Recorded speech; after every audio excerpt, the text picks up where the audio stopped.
It looks like we are live.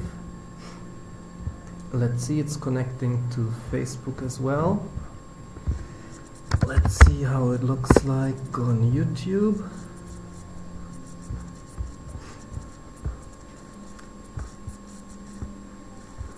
Okay. And here.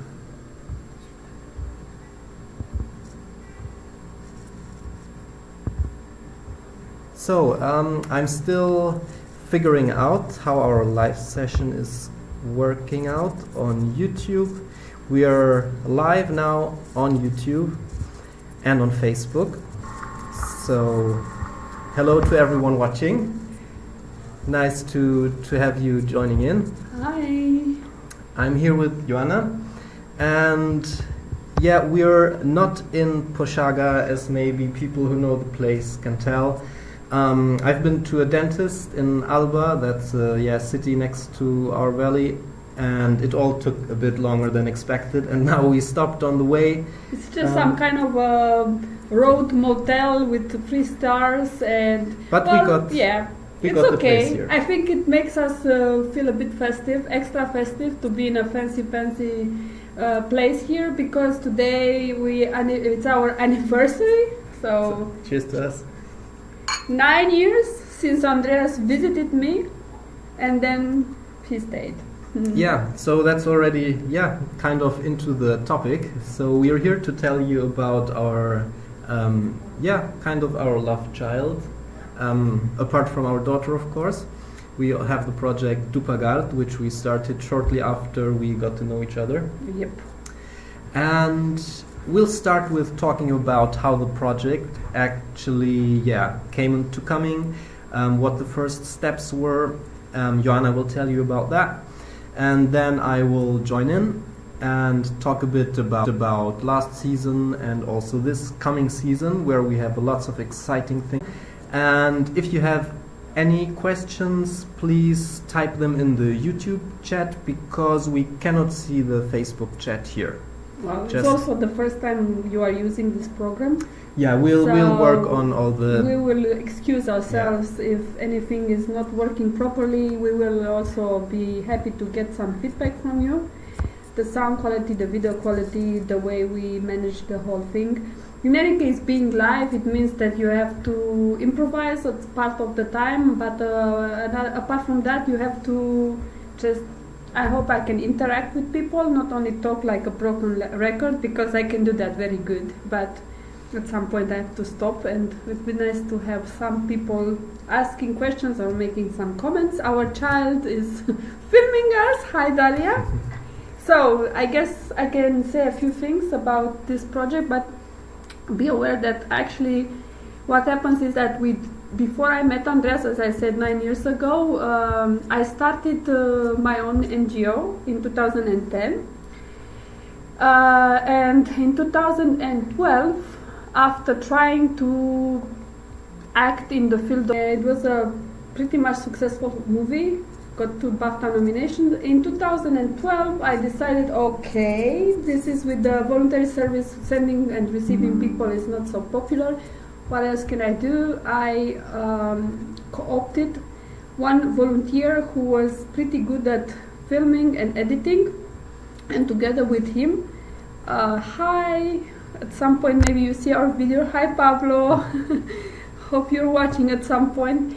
We managed to film and produce 24 short movies, short films, short clips about the village community. This was 2012, again, where we are now based and where our projects take place. Just a short side note, if you want to watch the movies, they're on our YouTube channel, JJ Films and Culture, so check it out. We posted them, and I noticed, oh my god, over so many views for these little films about, you could say the mundane. It was about how the main topic was what is still left traditional in this village community. So I made a short about how an old woman is making bread, how some people gathered the hay, or for instance, what was super popular was how people worked with their animals. There is this family who used to have buffaloes and so on, and we reached the NGO until now it's over 1 million views. There is a clip which had over 500,000. I was like, okay, this is a full success. We will stop with making these shorts because we covered everything 2012, and then 2013 again with Pablo, who I guess he fell in love with Poshaga and the work we've done together. I launched a project called the Dory Box.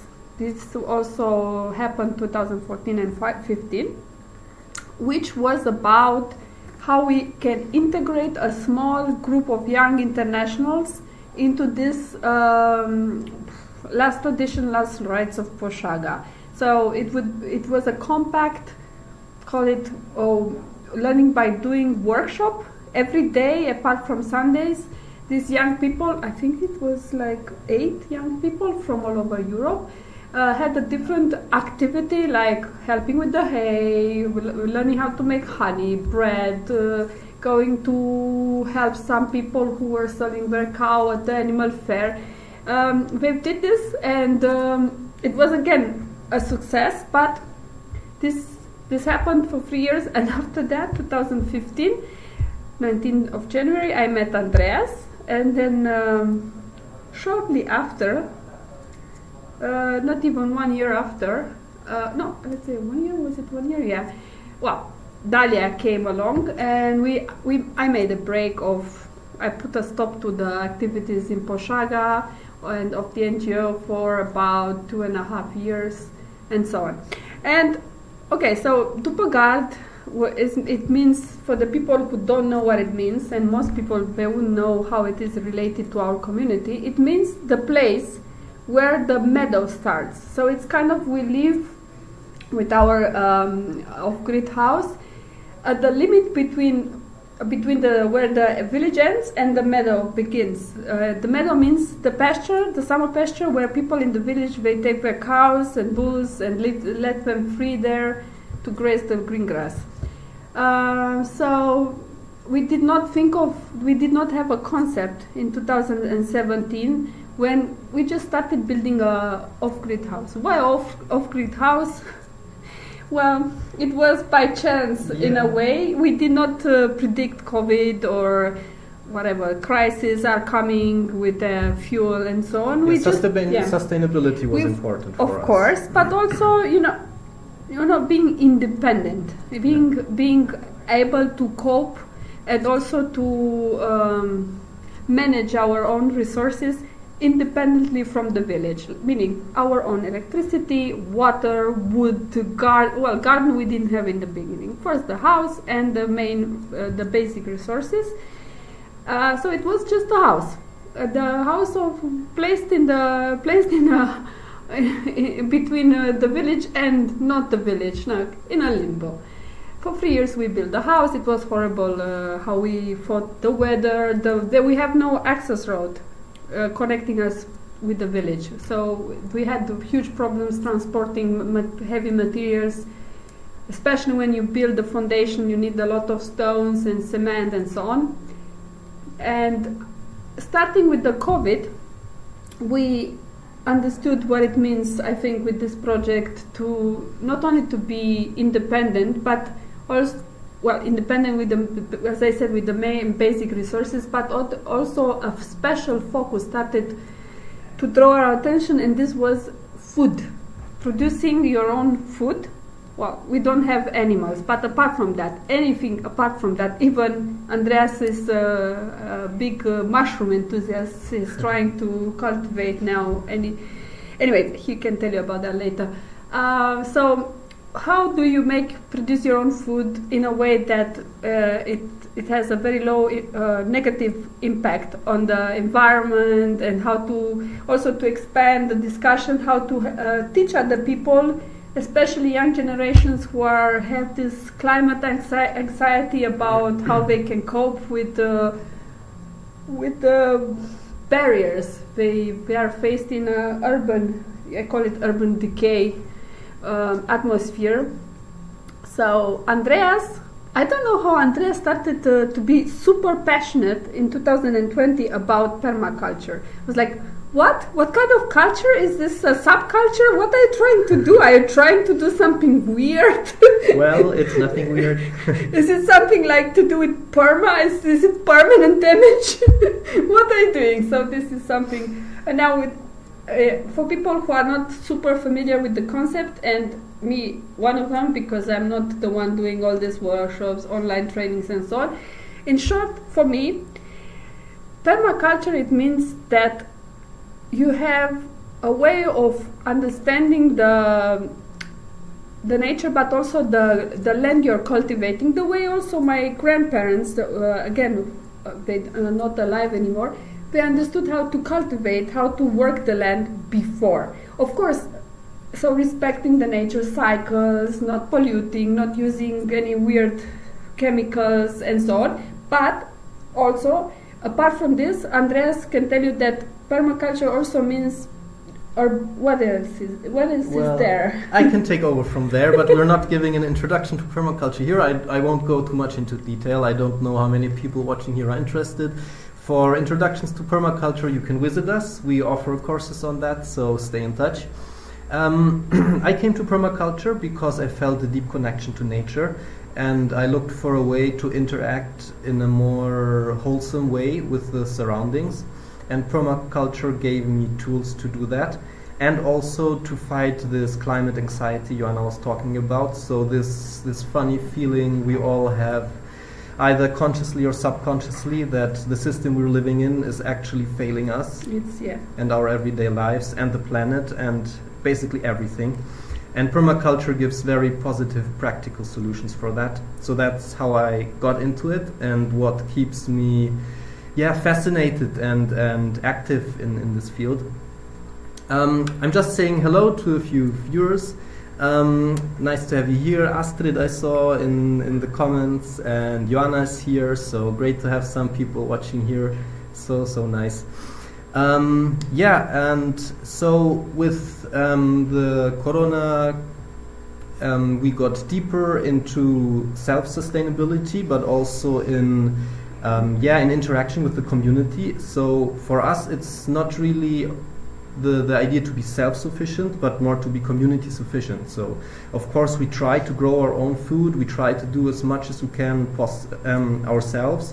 We have our own wood for the fire with which we heat our house, we have our own water source, as Ioana said, own electricity, but at the same time we interact with the village and with our neighbors. So through changing goods and services, we really work together, and we're really thankful to have a great village community here supporting us as well.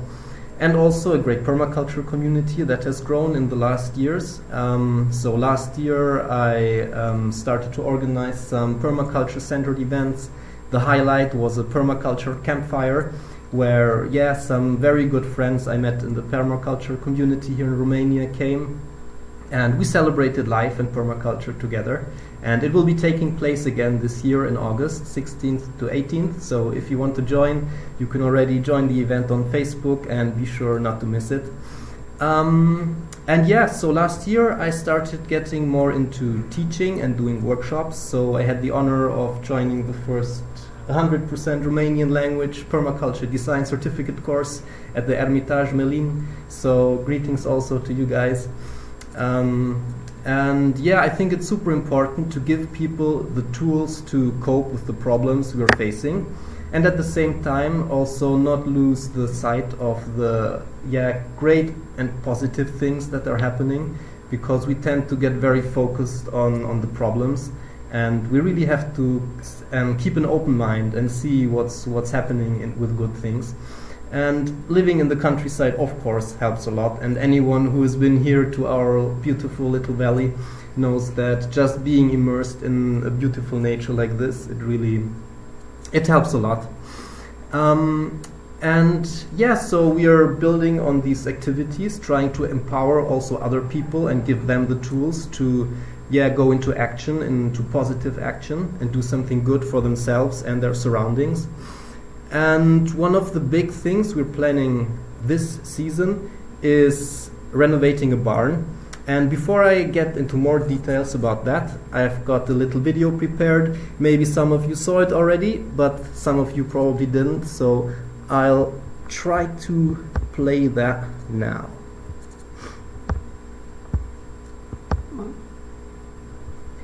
It's a process in any case what we're doing, and you know sometimes it's frustrating and painful because it's just us, the two of us, and it's like holding at the moon, but it's super rewarding in the long run because we are growing a community awareness, and it's like, I don't know. Herzlich willkommen zum Okay, Crowdfunding the video für Perma und is Kultur. working, I hope. Was ihr hier gerade seht, das ist If unser one of you Permaculture-Projekt in is dem there and could tell us if in the sound is Transylvanien. working, that would be great. Das Projekt heißt Dupa Gard. Let's Und see, begonnen someone in haben the wir chat, damit just let us tatsächlich know if it's not mit working. Startnext zusammen. Und zwar haben wir bereits 4 But it Kampagnen. should be Hier okay. seht ihr die erste, mit denen wir das Geld gesammelt haben und die Leute zusammengebracht haben, um Dupa Gard zu starten. War die Idee, über nachhaltigen Tourismus zu helfen, die lokalen Kulturen hier zu erhalten. Und es hat sich mit der Zeit immer mehr in ein Permakulturprojekt entwickelt. Das heißt, wir bauen unsere eigenen Lebensmittel an, wir haben Solarstrom, wir arbeiten viel in der Gemeinschaft mit den Leuten hier im Dorf zusammen, mit Tausch. Wir haben zum Beispiel keine eigenen Tiere, das heißt, wir tauschen einen Teil unseres Gemüses ein, um Eier, Käse zu bekommen, helfen uns gegenseitig auch bei der Arbeit. Und ja, so haben wir es hier geschafft, ziemlich autark und nachhaltig als Familie zu leben. Und diesen Lebensstil teilen wir jetzt, seitdem wir hier sind, auch mit unseren Besuchern. Das heißt, den Teil des Ökotourismus haben wir beibehalten. Aber im Zentrum ist inzwischen die Permakultur und Freiwilligenarbeit sowie auch Kurse. Ich habe mich immer mehr darauf spezialisiert, habe inzwischen auch beim ersten rumänischsprachigen Permakultur-Designkurs als Hilfslehrer mitarbeiten können, habe diverse Permakultur-Events hier veranstaltet. Und ja, die Fortführung des Ganzen wird sein, dass wir mit diesem Crowdfunding eine der alten Scheunen, die wir hier haben, renovieren. Diese Scheune befindet sich im Zentrum unseres Permakulturgartens zwischen einem Waldgarten und dem Gemüsegarten weiter unten. Mit euch zusammen wollen wir dieses wunderschöne alte Bauwerk, über 100 Jahre alt, erhalten. Wir haben schon so die grundlegenden Arbeiten erledigt, das heißt, das Dach ist einigermaßen dicht. Aber auch dafür wird noch ein bisschen Ressourcen benötigt werden. Hauptsächlich aber wollen wir mit euch zusammen und Strohlehmtechniken den Boden neu machen und danach auch die Wände renovieren. Das heißt, ihr könnt zu uns kommen, zu unserem Permakulturprojekt. Wir versorgen euch mit frischen Lebensmitteln. Ihr seid hier in einer wunderschönen Naturkulisse. Wir können zusammen wandern gehen. Aber hauptsächlich werden wir an der Scheune arbeiten. Ihr könnt euch richtig die Hände dreckig machen. Ihr lernt diese Coworking-Technik mit uns. Wir werden aber auch viel Spaß haben dabei und euch einführen in die Permakultur. Und als Ergebnis werden wir dann diese tolle alte Scheune erhalten haben für zukünftige Generationen, aber auch für unsere Arbeit hier. Wir wollen weitere Workshops veranstalten, das Wissen, das wir in der Permakultur bekommen haben, mit euch teilen, mit anderen teilen und auch weiter Freiwillige hier haben. Ihr könnt uns dabei helfen. Ihr seid dazu eingeladen zu einer ersten Phase der Schlammschlacht, wo wir anfangen, mit der Strohlehmtechnik alles vorzubereiten. Über das Jahr werden wir weitere Renovierungen, die wir mit eurer Hilfe hoffentlich auch finanziell stemmen können, realisieren. Und in einem Permaculture Campfire, wo ihr hier die Aufnahmen auch vom letzten Jahr seht, werden wir zusammen Celebration und das Ganze feiern, was wir geschafft haben. Und dann vielleicht auch die nächsten Projekte hier, Dupa Gard, planen können. Ciao.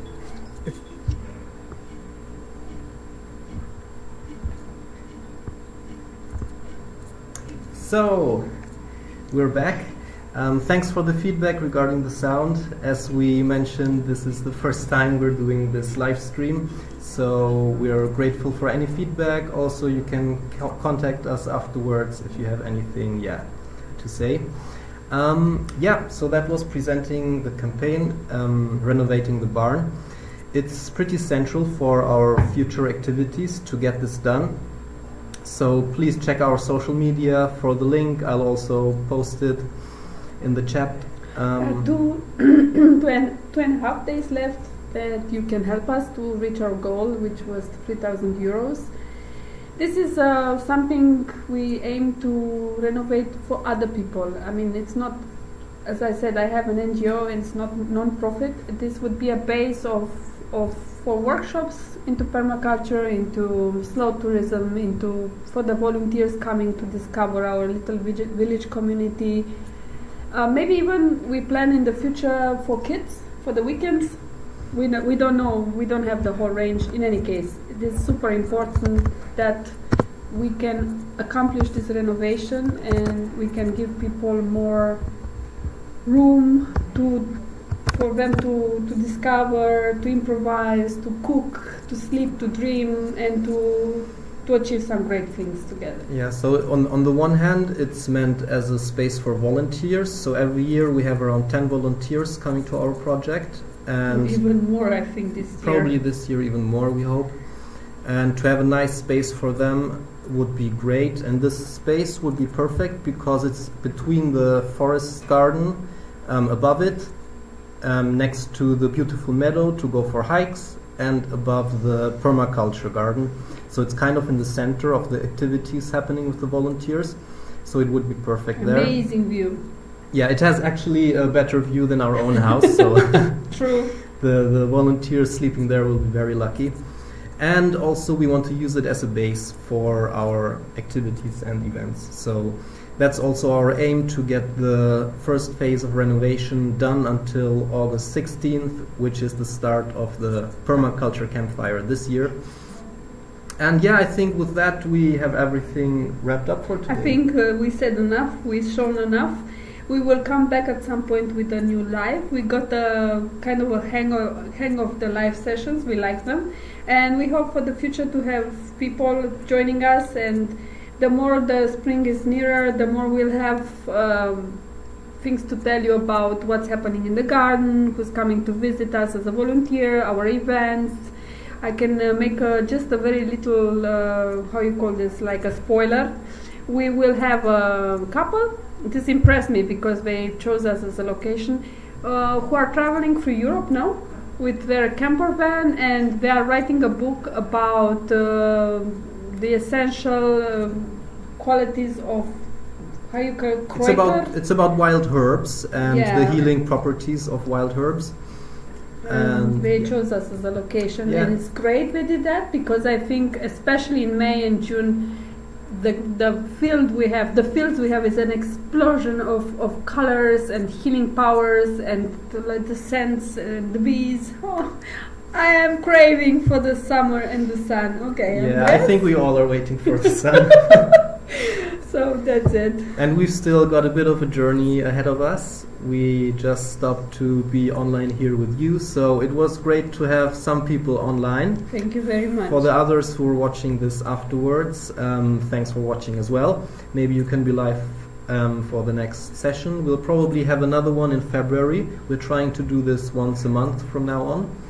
And yeah, it was great. I hope it was for you as well. And we wish you nice evening. Pleasant weekend. Stay warm. Yeah, great weekend.